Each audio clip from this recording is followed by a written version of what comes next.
આજે મેં મારા દીકરાની રસોઈ ચેનલમાં બનાવીશું ચણા અને પનીરની ભૂંજી. મેં પનીર 200 ગ્રામ લીધું છે અને ચણા મેં વધારે લીધા છે. ચણાને મેં રાત્રે પલાળીને બાફી લીધા છે. અત્યારે એટલે આપણે રેસીપી ચાલુ કરી લેવી.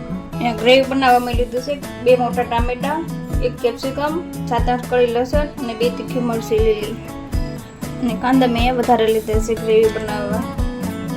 ચણાના શાકમાં કાંદાની ગ્રેવી વધારે સારી લાગે છે એટલે 2 કાંદા વધારે લીધા છે. ચાલો આપણે બધાને ગ્રેવી બનાવી લેવી. જો કે મેં અહીંયા કાંદાની ગ્રેવી બનાવી લીધી છે. આપણે બનાવી લઈશું ટામેટા.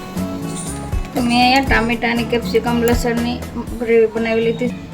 હવે આપણે શાકનો વઘાર કરી લઈશું. જો તો અહીંયા આપણું તેલ ગરમ થઈ ગયું છે અને અહીંયા મેં લીધો છે આખો ગરમ મસાલો, તીખા લીધા છે, ગરમ મસાલો, લવિંગ, એલચી, લીલા લાલ મરચાં, તેજપત્તા, ટુકડો મેં તજનો લીધો છે. આપણે આખો ગરમ મસાલો નાખી દઈશું ગરમ તેલમાં. આપણે વઘારમાં થોડુંક નાખી દઈશું જીરું અને આપણે વઘારમાં અહીંયા ડાયરેક્ટ ગ્રેવી નથી નાખવાની, આપણે નાખીશું અમે 1 ઝીણો કાપેલો કાંદો. આપણે કાંદાને 2 થી 3 મિનિટ જેટલું ધીમા ગેસ ઉપર પકાવવા દઈશું અને આપણે પછી ગ્રેવી એમાં નાખીશું.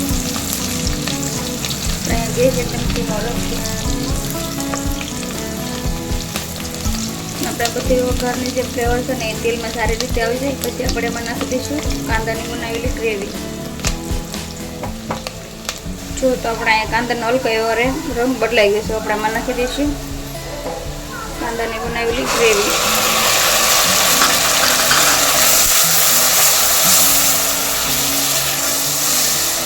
આપણે એમાં હવે મીડિયમ ગેસ ઉપર 2 થી 3 મિનિટ જેટલું ઢાંકીને રાખી દેવાનું છે. હવે આપણે ઢાંકીને મૂકી દઈશું 3 મિનિટ જેટલું. હવે 2-3 મિનિટ પછી ખોલીને જોઈ લઈશું. કાંદાની ગ્રેવીમાં પાણી એકદમ બળી ગયું છે ને આપણે આમાં નાખી દઈશું નમક આપણે ચણા બાફામાં નાખીશું એટલે આપણે ધ્યાનથી કોસો નાખીશું. પછી આપણે લાગશે ને તો ચાખીને નાખીશું ઉપરથી નમક. હવે આપણે અહીંયા સૂકો મસાલો કરી લઈશું.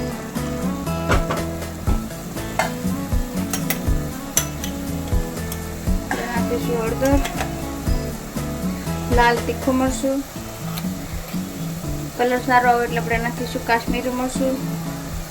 આપણે અડધી ચમચી નાખીશું ધાણા જીરું. આ બધો મસાલો આપણે ગ્રેવીમાં મિક્સ કરી દેવી.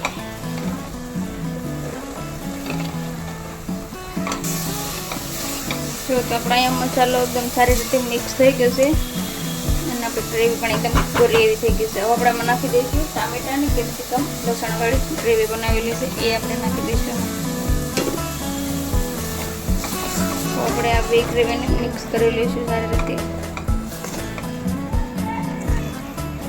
તો આપણે અહીંયા ગ્રેવી છે ને એકદમ સારી રીતે મિક્સ થઈ ગઈ છે. હવે આપણે આમાં નાખી દઈશું બાફેલા ચણા. આપણે આ પાણી છે એ નથી આપણે પાણી કાઢવાનું, પાણી પણ આપણે આમાં નાખી દઈશું. હવે આપણે આમને ફાસ્ટ ગેસ ઉપર 5 મિનિટ પકાવવા દઈશું ને પછી ધીમા ગેસ ઉપર 5 મિનિટ આપણે 10 મિનિટ જેટલું આ શાકને છડવા દેવાનું છે જેથી આપણો મસાલો છે ને એ ચણામાં સારી રીતે આવી જાય, પાકી જાય. હવે આપણે આ શાકને ઢાંકીને મૂકી દઈશું. આપણે 10 મિનિટ સુધી પકાવવા દેવાનું છે શાકને. તો આપણું આ શાક બનીને તૈયાર થઈ ગયું છે. આપણે એમાં નાખી દઈશું ગરમ મસાલો અને કસૂરી મેથી. મેં અહીંયા લીધો છે છોલે ચણાનો મસાલો. હવે હું આમાં નાખી દઈશ કસૂરી મેથી. મેં અહીંયા 200 ગ્રામ પનીરને ખમણીને જ રાખ્યું હતું પહેલાં. આપણે નાખી દઈશું પનીર. આપણે ઉપરથી નાખી દઈશું લીલા ધાણા. હવે આપણે મિક્સ કરી દઈશું અને આપણે હવે એકદમ ધીમા ગેસ ઉપર 2 મિનિટ પકવા દઈશું અને આપણો ચણા પનીર મસાલા ભૂંજી બનીને તૈયાર થઈ ગઈ છે. તો આપણે ચણા પનીર મસાલા ભૂંજી બનીને તૈયાર થઈ ગઈ છે. તો આપણે ગેસ બંધ કરી દઈશું.